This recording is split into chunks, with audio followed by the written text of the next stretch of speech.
1.57 trillion naira.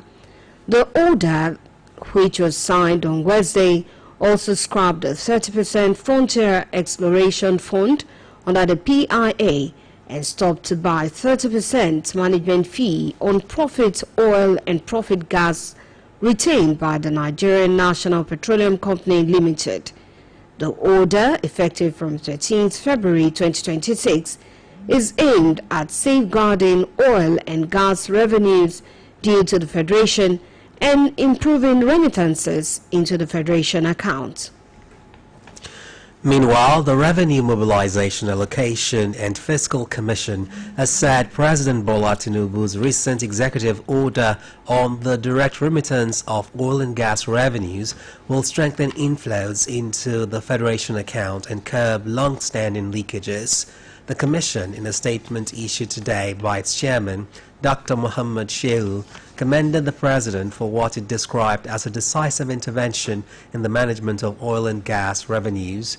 He described the order as a bold, constitutionally grounded and fiscally transformative intervention aimed at restoring transparency, eliminating revenue leakages, and strengthening the revenue base of the three tiers of government. The Commission noted that prior to the order, certain structural and legal provisions in the Petroleum Industry Act created channels through which substantial Federation revenues was subject to multiple deductions. The RMAFC added that it had consistently advocated the review of statutory and regulatory provisions that created opportunities for revenue leakage, erosion, or retention outside the Federation account. The federal government has announced plans to establish the Armed Forces College of Medicine and Health Sciences as part of efforts to address Nigeria's estimated shortfall of 340,000 doctors. The decision followed a high-level meeting involving the Minister of Education, Maruf Alausa, the Minister of State for Education, Shuaiba Ahmed, and the Minister of Defense, Christopher Musa, alongside other stakeholders in the education, defense, and health sectors. The development was disclosed today in a statement signed by the Director of Press and Public Relations at the Federal Ministry of Education, Buriu Folashade. According to the statement, Nigeria's population has exceeded 240 million, while only 189 medical professionals are currently serving with the armed forces. The proposed college is designed as a strategic national intervention to strengthen military healthcare services, address critical manpower shortages within the armed forces, and expand Nigeria's overall medical training capacity. As part of broader reforms, the government said it has increased annual medical school admissions from about 5,000 to nearly 10,000, with projections to scale up to approximately 19,000 in the coming years. The federal government has commenced payments for outstanding 2024 capital projects. Special Advisor on Media and Public Communication to President Bola Tinubu, Sunday Dari, stated this today in a post on X. According to him, all ministries, departments, and agencies have been directed to submit their cash plans for the 2025 budget by close of business on Monday, the 23rd of February 2026, after which payment processing will begin immediately. He also noted that the federal government will fully implement the capital components of both the 2024 and 2025 budgets by the 31st of March 2026. The announcement follows assurances from the Minister of State for Finance, Doris Uzoka Anite, that outstanding capital payments under the 2024 and 2025 budgets would be processed before the end of March. The Kebbi State Police Command has confirmed that 33 people were killed in an attack on Bui District in Arewa local government area following a deadly armed cattle rustling incident. Spokesman of the Kebbi Police Command, Bashir Usman, said this in a statement. Police authorities expressed deep regret over the loss of lives and extended condolences to the bereaved families and the wider Arewa community. They said that preliminary investigations indicate that suspected Lakurawa militants entered Bui district to rustle cattle. The attackers are believed to have crossed into the area from Gudu local government area in neighboring Sokoto state. The police commander emphasized that incidents involving heavily armed criminal elements require coordinated security intervention.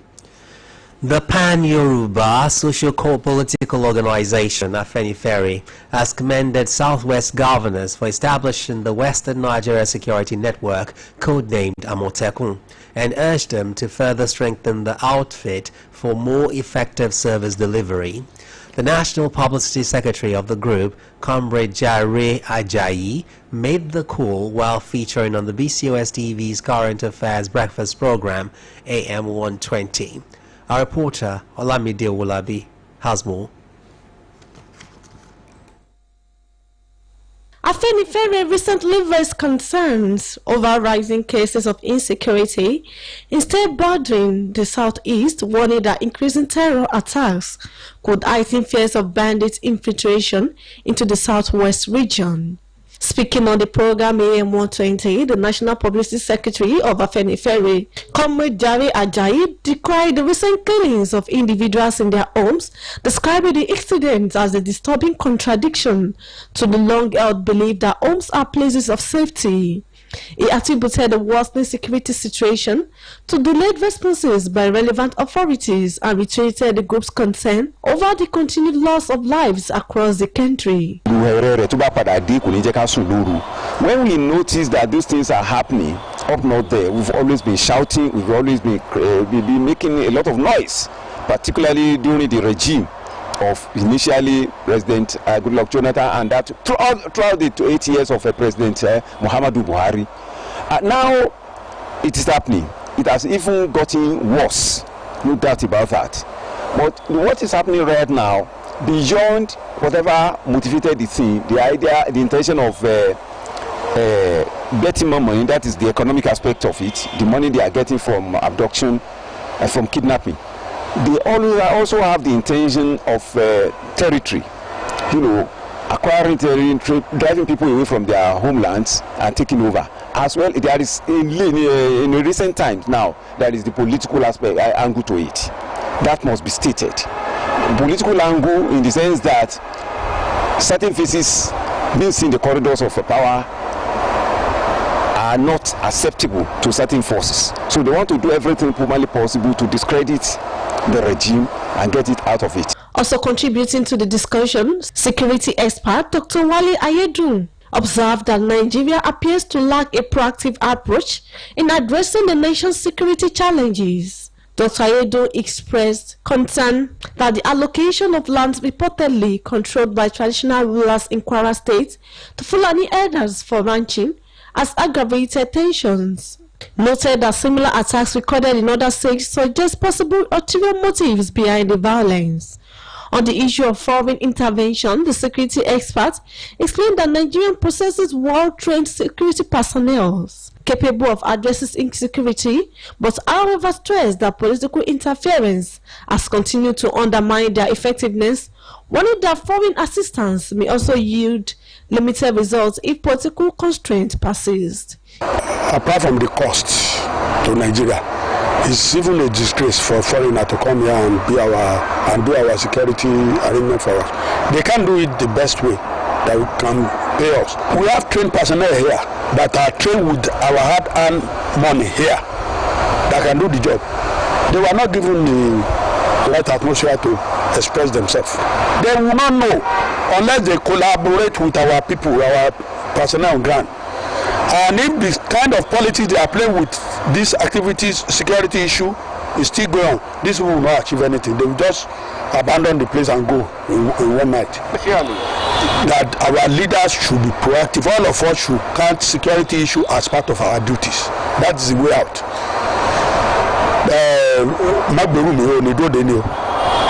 If you terrorize, you are gone. So we don't wait until that happens. Let's be proactive. Let's tell our government, forget about politics, forget about cross-carpeting. Face the issue that we have at hand now. Security issue is the main issue. Forget about fanfare. If there is problem, you can't spend your money here. But those people in government, they know where they can run to. We don't have any other place unless we run to. The discussant emphasized the need for sustained public orientation and proper education on the sanctity of human life, noting that collective responsibility remains crucial to tackle insecurity nationwide. Oluyole, Business News. This broadcast of Newscope comes to you from the Broadcasting Corporation of Oyo State, Ibadan. The Independent National Electoral Commission, INEC, says more than 1.58 million permanent voter cards, PVCs, have been collected across the Federal Capital Territory, FCT, ahead of the council elections scheduled for Saturday, 21st February 2026. The update was contained in a statement issued and signed by INEC's National Commissioner and Chairman of the Information and Voter Education Committee, Mohammed Kudu Haruna. According to the Commission, the PVC collection exercise recorded a high turnout, signaling strong voter readiness for the polls. The Commission disclosed that as of the close of collection on the 10th February 2026, a total of 1,680,315 voters were registered in the FCT. The Commission added that several registration areas recorded collection rates exceeding 99%, indicating strong grassroots engagement across the territory.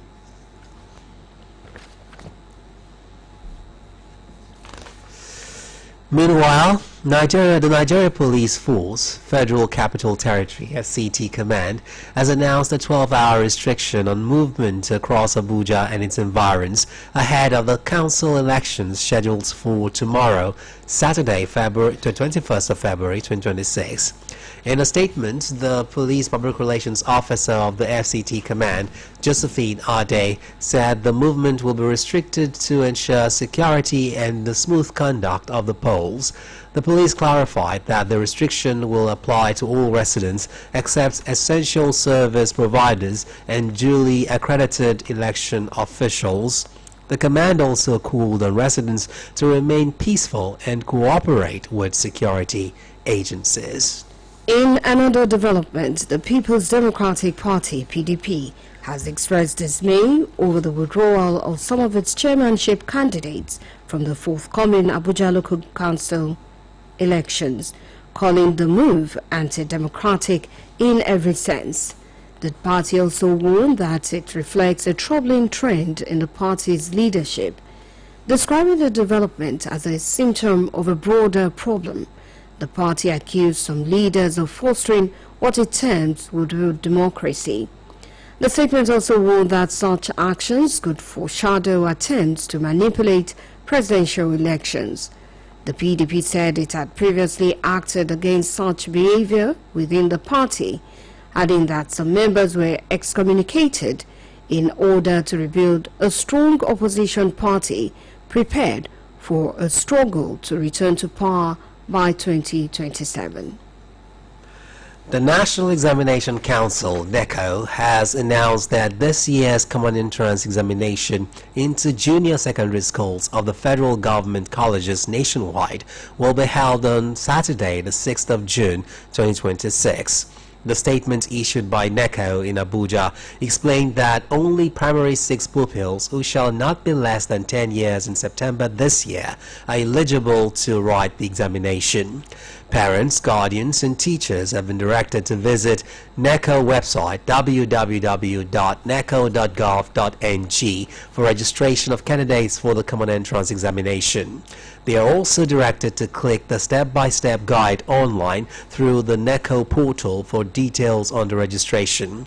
The statement warned teachers, parents and guardians to avoid bank transfer during the registration and rather pay through USSD, card, wallets and internet banking.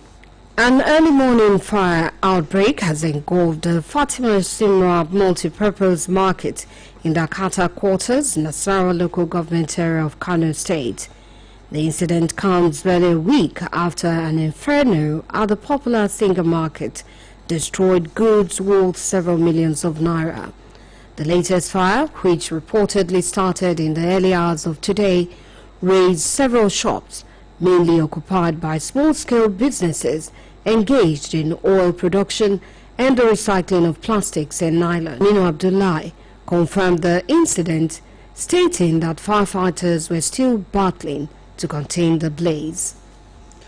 Speculations have emerged in some quarters alleging that certain foodstuff marketers are hoarding essential commodities to create artificial scarcity in the market. The development has sparked concerns among consumers and stakeholders over its possible impact on food prices, availability, and overall market stability. Frances Aina examined the claims and now reports. From an on-the-spot market survey indicates that contrary to earlier allegations, not all supply disruptions are linked to hoarding or deliberate malpractice. Traders explain that seasonal and religious factors, particularly the Ramadan fasting period, often trigger predictable spikes in demand, which can easily be misinterpreted as artificial scarcity. Speaking with BCOS News, a food wholesaler noted that increased bulk purchases during Ramadan have significantly impacted supply, leading to temporary shortages and price adjustments. According to him, a bag of beans which previously sold between 70 and 75,000 naira now goes for about 110,000 naira.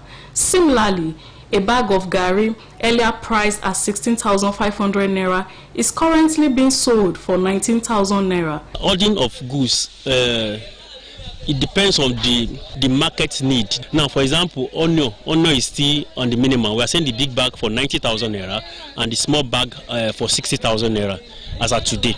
So the only commodity I can say that this price skyrocketed now is beans, and little increment in gari as well. That's all. This time of fasting and praying, some farmers don't normally go to the farm to do work.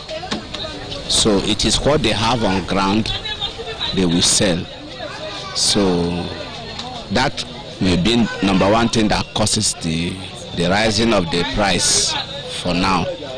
So number two is that even the food itself is being exported to other countries, like from people from Ghana now came to buy. So it is not only the Nigeria people are buying it now. And number three is that from places that they normally brought beans to Nigeria, like Niger, there is no more way to bring it again.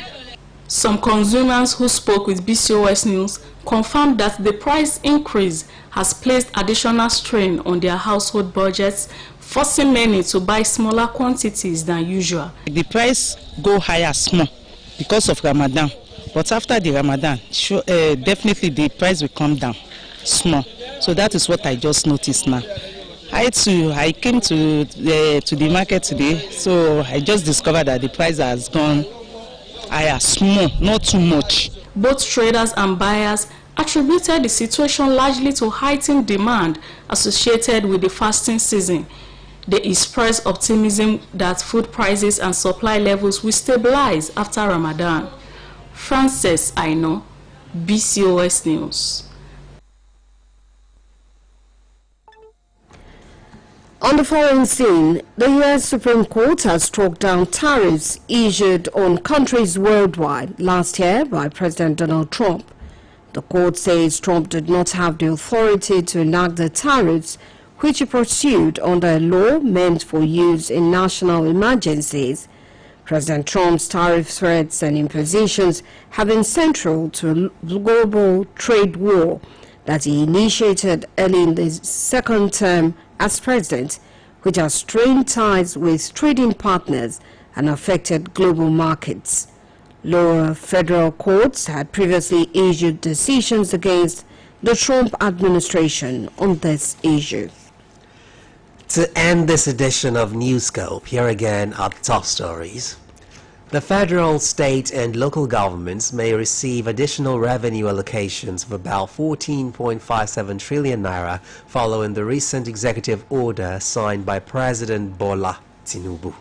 The federal government has announced plans to establish the Armed Forces College of Medicine and Health Sciences as part of efforts to address Nigeria's estimated shortfall of 340,000 doctors. The Kebbi State Police Command has confirmed that 33 people were killed in an attack on Bui district in Ariwa local government area following a deadly armed cattle rustling incident. And on the foreign scene,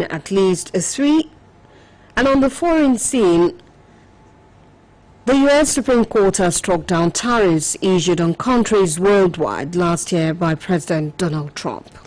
That's all from the Newscope desk for now. It was packaged by Bode Akinjola and delivered by Jamila Elegbide. Good evening. Enido Shekoni, thanks for listening, and do not forget to tune in for the Yoruba version at 8 p.m. Good evening.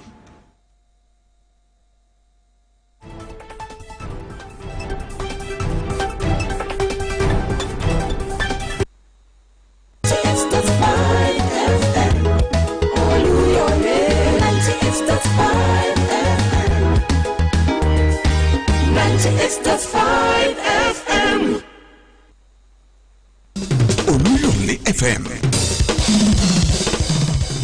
Unjalala. Unjatoroto.